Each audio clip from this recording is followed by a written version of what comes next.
On Sunday, October 19th, 2025, a significant theft occurred at the Louvre Museum in Paris. The event took place shortly after the museum opened to the public. At approximately 9:30 in the morning, a group of thieves targeted the Galerie d'Apollon. This gallery is renowned for housing the French crown jewels. The robbery was executed with speed and precision. The entire operation was completed in under 10 minutes. The thieves breached the museum's exterior. They stole specific items. They made a swift escape. It has been described as one of the most audacious museum heists in recent history. The timing of the robbery was carefully chosen. A Sunday morning in Paris typically has less police presence. The museum had just begun daily operations. Visitors were present elsewhere, but the targeted gallery was not yet crowded. A routine maintenance look allowed the thieves to operate with relative freedom. The appearance delayed an immediate security response. The core facts point to meticulous planning, knowledge of the layout and security, and specific targets. Confusion gave way to alarms. By arrival, the perpetrators had vanished, and questions about protocols intensified. The thieves used a simple but effective method to enter the museum. They arrived in a truck equipped with a cherry picker, an elevating work platform. The vehicle was positioned by the museum's south wing along the Seine. Two individuals, dressed in high-visibility vests, posed as maintenance workers. They raised the platform to a first-floor window of the Galerie d'Apollon. The path ran from truck to window to motorcycles. The disguise reduced suspicion from passers-by and cameras. At the window, a power tool, likely an angle grinder, cut the glass swiftly. The forced entry bypassed door security and main corridor sensors. Entering from above put them close to the target. Grinder noise may have blended into ambient city sound. Interior footage shows a thief working the cases. The same tool breached reinforced display cases holding the jewels. The gallery portion took less than 4 minutes. After seizing the jewels, they exited via the same window. They descended to street level.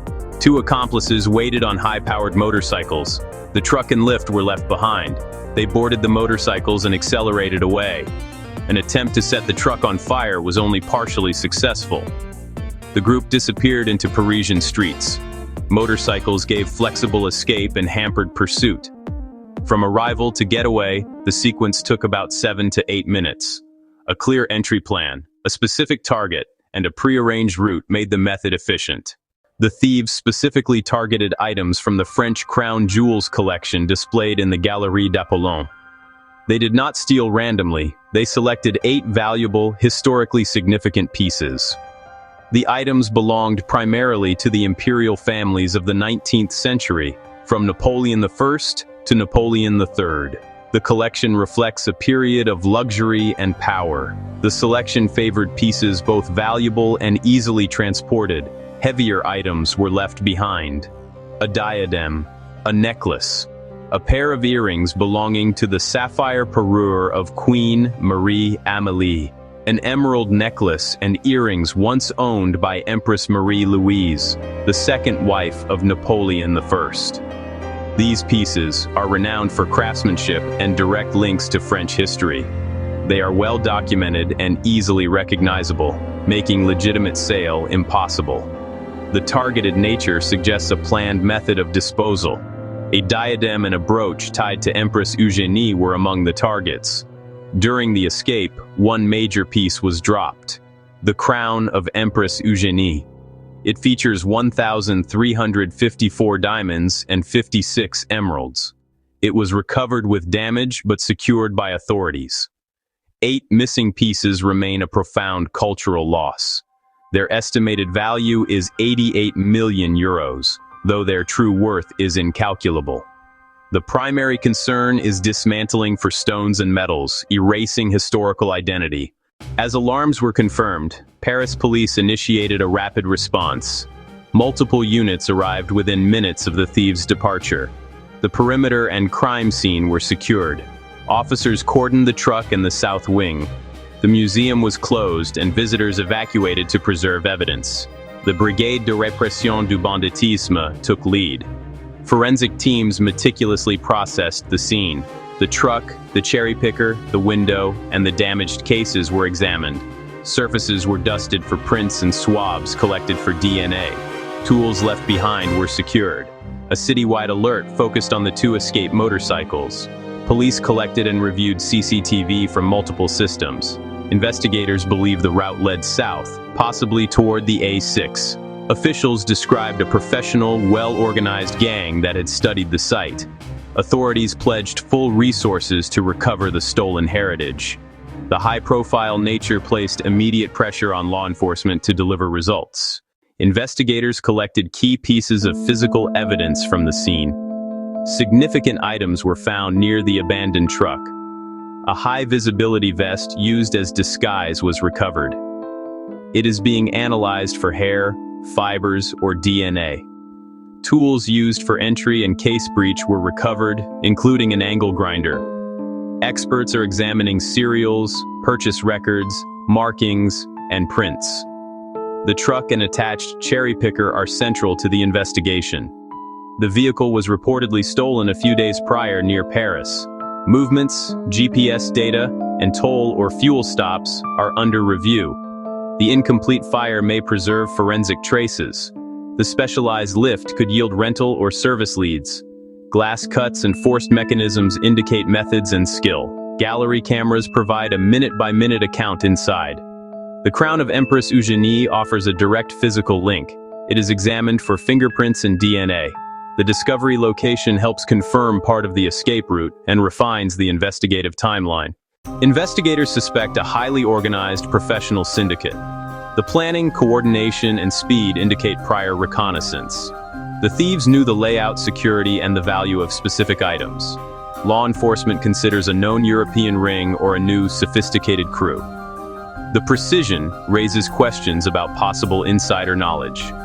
Investigators are likely to vet staff, contractors, and former employees. There is no public evidence confirming insider involvement. Two scenarios dominate: a clandestine commission for a private collector, or dismantling for stones and metals. In the commission case, the jewels could vanish for decades. In the dismantling case, stones may be recut and absorbed into the legitimate trade. This scenario risks permanent loss of the cultural artifacts. Disassembling maximizes profit and obscures provenance. Current expert opinion leans toward dismantling, though a commission cannot be ruled out. French authorities triggered international protocols and notified Interpol. Details and images entered the stolen works of art database. An alert may collect information on identities and movements. Police, customs, and cultural experts worldwide were placed on alert. Agencies watch for undeclared high-value stones and metals. The Schengen area raises the need for coordinated vigilance. European units share intelligence on groups, traffickers, and dealers. Experts warn the jewels are at high risk of being broken up. Surveillance spans legitimate auctions and illicit markets. Reputable jewelers and gem labs are asked to flag suspect items. Investigators also monitor online marketplaces and the dark web. The goal is to close all avenues for profit and increase the chance of recovery.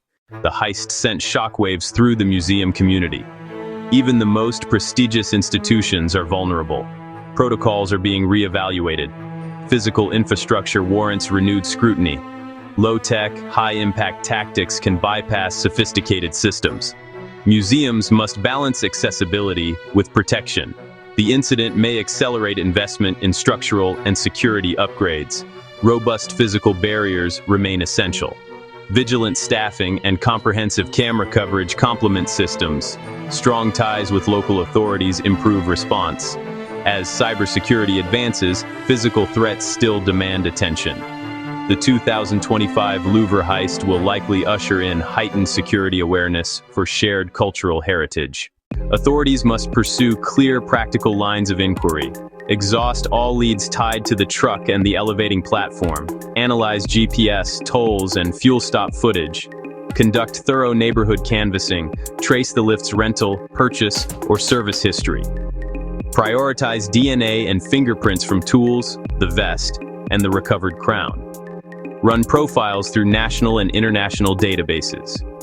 Compare toolware and modifications to specific workshops. Aggregate all public, private, and residential footage along the route.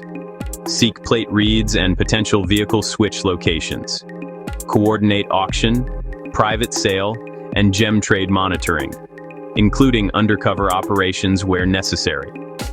Engage financial intelligence to identify suspicious transactions linked to the stones and to maintain pressure across all fronts.